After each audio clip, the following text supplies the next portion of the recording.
Oi, pessoal, tudo bem com vocês? Hoje eu vou fazer um pouco diferente.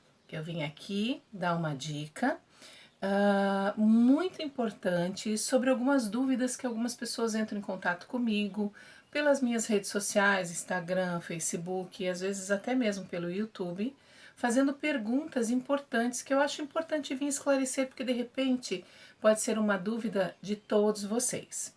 Voltando um pouquinho lá no nosso estudo sobre flotar, uma das pessoas me perguntou sobre que cores que ela usa, que ela tem muita dúvida, quais são as cores que ela usa para fazer as sombras dentro do flotado, né? E até mesmo a luz. Então nós vamos esquecer, vocês sabem que o flotado você pode fazer três técnicas dentro da própria técnica de flotar, né? São 3 passos, digamos, a sombra, a luz e uma pintura. Mas hoje nós vamos nos deter apenas à sombra e apenas à luz, ok? A minha dica de hoje é a seguinte: eu vejo mesmo quando dava aula presencial, eu percebia que a observação dos alunos, das minhas alunas e alunos em relação às cores de flotar, às vezes era uma observação assim pequena. Por exemplo, vamos dar um exemplo aqui de uma fruta, a maçã. Normalmente, qual é a cor que você encontra uma maçã? A cor predominante dela, que a gente mais vê, que nós mais vemos no mercado, por exemplo, seria a maçã vermelha, não é mesmo? E assim, são vermelhos variados, vermelho forte, um vermelho mais vivo, um vermelho amarelado, misturado com amarelo, com verde, não é mesmo? Então, na hora de representar essa maçã na pintura, o que acontecia? Os alunos vinham me trazendo uh, cores prontas já. Ah, a minha maçã é vermelha. Ela ia lá, pegava um vermelho, vermelho escarlate, um púrpura, dependendo da cor da maçã que ela queria colocar, e colocava diretamente a cor vermelha na maçã. E aí o que acontece? Você colocou o vermelho, você tem que flotar, fazer a sombra da sua maçã e a luz com cores, a sombra com cor ainda um pouco mais forte, não é mesmo? E aí o que acontecia? Às vezes, se você escolhia um vermelho já muito escuro, na hora de flotar, você acabava ficando com um flotado extremamente escuro também. E um outro exemplo são as folhas, né? Às vezes você vê lá uma folha que tem uma coloração já mais escura. Aí as minhas alunas iam lá, pegavam um verde, digamos um verde musgo, um verde oliva e passava exatamente essa cor na folha. Para flotar, fazer sombra, você precisa de uma cor um pouco mais forte, certo? Então isso acabava escurecendo muito e elas diziam assim, ai, que estavam descontentes, né? Porque não tinham uma habilidade de fazer, por exemplo, a folha ficar numa cor mais natural. Então a minha dica é exatamente isso, porque às vezes a percepção das pessoas, de algumas pessoas até que estão começando, que não têm essa habilidade, é de escolher a cor que você vai pintar a peça exatamente da cor que é a peça. E nem sempre é assim, certo? Então eu vou continuar lá no meu exemplo da maçã e no exemplo da folha. No exemplo da maçã, por exemplo, eu às vezes começo a pintar, às vezes não, sempre, na verdade. Eu começo a pintar a minha maçã ou com amarelo ou com verde. Nossa, mas a maçã não é vermelha, Silvana? Como assim o amarelo ou verde? Então, eu começo do amarelo e vou fazendo flotados em cores degradês até chegar num tom de vermelho que seja mais próximo da maçã que eu queira representar.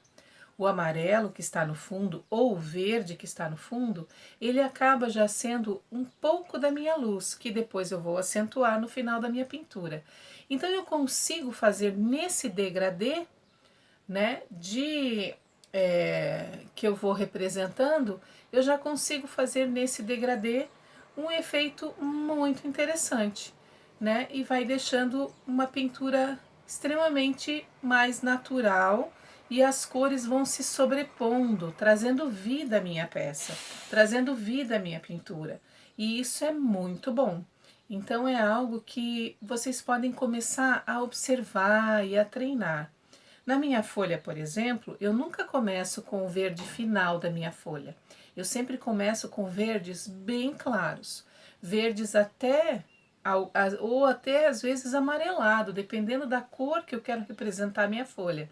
Se eu quero representar uma folha que já está indo pro amarelo, querendo ficar um pouco marrom, para poder, né, uma folha mais seca, às vezes eu começo até mesmo do próprio amarelo ou de um verde bem claro, né? A Acrylex tem uma tonalidade muito interessante que eu gosto muito, que é o verde alecrim, um verde maçã, um verde pistache.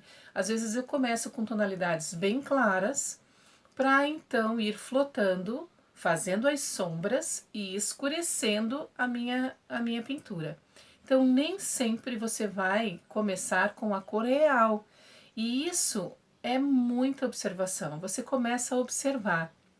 Eu tive uma aula uma vez que foi muito interessante, que foram dicas importantes, né, que eu levo para toda a minha vida, que foi a observação através de fotografia, sabe? Começar a observar imagens, fotos e começar a perceber que quando você começa uma pintura, nem sempre você precisa trabalhar a cor real.